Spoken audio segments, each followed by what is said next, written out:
Hello बेटा, good morning. Seventh class की Hindi medium science में आप सभी का स्वागत है।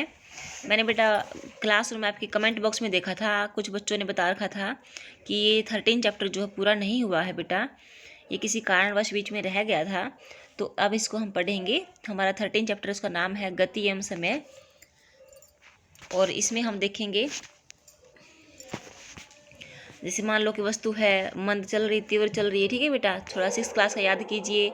सीधी रेखा में गति, सरल रेखी गति होती है ना। एक आवर्ती गति हमने देखी थी, एक बेटा घूर्णन गति होती है, एक वर्तुल गति होती है। तो कुछ गतियों के उदाहरण दे रखे हैं टेबल 13.1 में। कुछ उदाहरण दे रखी बेटा, आप इनमें अपने टेबल में लिखें कौन सा इसमें कौन सी गति है, इसमें कौन सी गति है, इस प्रकार से बताएं।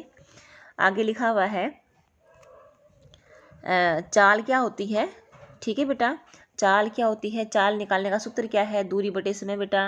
तो इससे हम दूरी भी निकाल सकते हैं सूत्र से, इससे हम समय भी निकाल सकते हैं। समय को मापते कैसे हैं, टाइम के मेजर में कैसे करते हैं बेटा।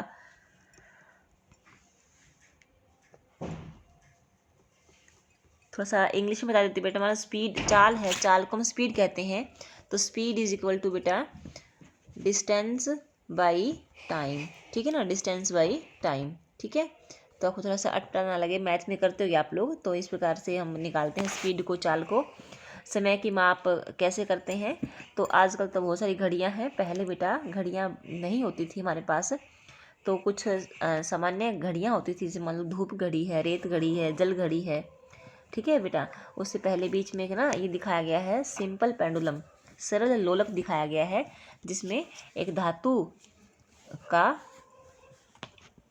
का गोला होता है बेटा बना हुआ, और वह एक मजबूत सिरे से धागे से बंधा होता है, और ऊपर उसके कोई न कोई इस प्रकार का सपोर्ट टाइप या मान लीजिए यहाँ पर लटका देते हैं, और फिर इसको यहाँ से हिला करके यूं दाएं बाएं गति कराते हैं। ठीक है बेटा, तो ये क्या बन जाता है, हमारा सिंपल पेंडुलम बन जाता है, सरल लोलक बन जाता है। ठीक है बेटा, काफ़ी इंपॉर्टेंट है ये, आगे आप पढ़ेंगे इसको 9th क्लासेस में। उसके बाद समय तथा चाल के मात्रक क्या क्या है, तो समय का मूल मात्रक बेटा सेकंड है, और चाल का क्या हो गया फिर मीटर पर सेकंड। ठीक है बेटा, क्योंकि चाल क्या होती है, स्पीड क्या होती है बेटे, चाल क्या होती है, दूरी बटे समय। ठीक है ना बेटा, अब दूरी हमारी मीटर में मापते हैं और समय सेकंड में मापते हैं, तो मीटर पर सेकंड क्या हो गया, चाल का मात्रक हो गया मीटर पर सेकंड। ठीक है ना, आगे देखो। अब मीटर पर सेकंड जो है बेटा छोटा मात्रक है, अब हर जगह हम इसका प्रयोग नहीं कर सकते। अगर लंबे दूरियों के लिए बात करेंगे तो इससे बड़ा मात्रक लेंगे, इसको बोलेंगे मीटर का बन जाएगा किलोमीटर, सेकंड का बन जाएगा घंटा, किलोमीटर प्रति घंटा, किलोमीटर पर आवर। समझ गए। उसके बाद एक दूसरा बन जाएगा बेटा हमारे पास, वो कौन सा है, जैसे मान लीजिए इसे छोटा लेके जाना हो तो सेंटीमीटर पर सेकंड, है ना। इससे छोटा करना तो मिलीमीटर पर सेकंड। जैसे मान लो छोटे मोटे कीटों की हम लोग स्पीड मापते हैं, तो मिलीमीटर सेंटीमीटर में दिखाएंगे ना उसको फिर। ठीक है बेटा, आगे देखो। तो ये धूपगढ़ी दिखा रखी है, हमारे भारत के नई दिल्ली में है, जंतर मंतर में बोलते हैं इसको। और जल घड़ी दिखा रखी है, रेत घड़ी, कुछ प्राचीन समय की युक्तियाँ हैं समय को मापने के लिए।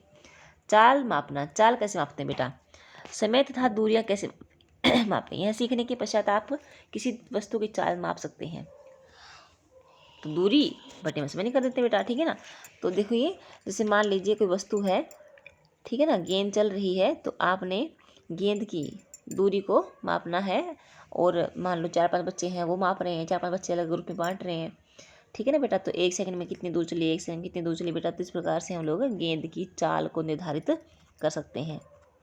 आगे देखो, सामान्यतः उपलब्ध घड़ियों द्वारा मापा जा सकने वाला सबसे कम समय अंतराल 1 सेकंड है।